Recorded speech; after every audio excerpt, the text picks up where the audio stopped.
Hola, ¿qué tal? This is Professor Jason, your guide to Spanish, and in this video lesson, I want to focus on the pronunciation of the sound represented by the letter A or A in Spanish. Let's talk about a few technicalities, actually. When linguists describe sounds, or vowel sounds, I should say, they talk about the tongue as being in a low, mid, or high position vertically, and in a front, central, or back position horizontally. Now, they also talk about the positioning of the lips as being spread, neutral, or rounded. Okay? Now, a good illustration of that distinction that hopefully won't make me look too ridiculous would be if I were to pronounce the Spanish vowel sequence I, A, U. Okay? Spread, neutral, rounded. I, A, U. All right? Maybe you saw that. The sound represented by the letter A, or A in Spanish, is, of course, A. It's actually quite similar to the A in the English word father, or even the O in the English word fox. English is kind of funny that way, right? Now, when we pronounce A, the tongue is positioned low and in a central position in the mouth, right? Which basically maximizes the unobstructed space inside the mouth. The lips are then in a neutral position. So it's something like Ah, okay? Ah.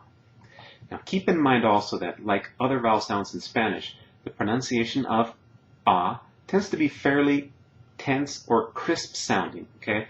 As opposed to being more relaxed or drawn out. Now I also want to point out here that we're talking about how this sound would or perhaps should be pronounced in a hypothetically pure or isolated state. But remember, sounds don't occur in isolation, usually, okay? And so all sounds, including vowel sounds, have a tendency to vary slightly or sometimes significantly depending on the characteristics of the sounds surrounding them, all right? So let's go ahead now and take a look at a few examples of the pronunciation of the letter A or A in Spanish as ah, all right? Now feel free to repeat the examples as I say them. I hope you will. Of course, you can pause the video whenever you need a little bit more time, rewind, whatever. And we're going to go over all these examples at the end of the video lesson as well. Here comes the first sequence then.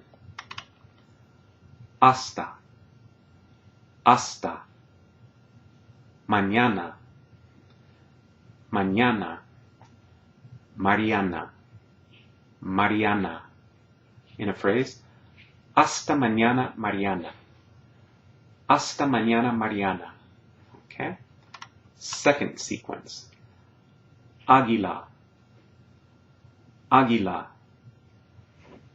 Abrir, abrir. Alas, alas. Blancas, blancas. Okay, in a phrase, for example, el águila abrió sus alas blancas. El águila abrió sus alas blancas. Now, one very extremely important pitfall to avoid when pronouncing this sound in particular is the tendency, especially among us English speakers, okay, to pronounce it a bit lazily, right, to lose that tenseness and crispness so that it ends up sounding more like instead of ah. For example, a non-native speaker like me might sometimes pronounce Ana instead of Ana, or America instead of America, para instead of para, or abuela, abuela instead of abuela, all right? As you can hear and see from these examples, this bad habit tends to creep in when the ah sound, or the sound that should be ah, appears in unstressed syllables. So what you want to remember is to keep your tongue in that low and central position, right? Plenty of space in the mouth for the sound, and to pronounce that vowel crisply, whether it's stressed or not. Okay? So again, it's America, abuela, all right? Okay, now let's go ahead and finish up this lesson by pronouncing the words that we've seen so far one more time. I'll pronounce each word or phrase and then pause, giving you a moment or two to repeat them along with me. Here we go.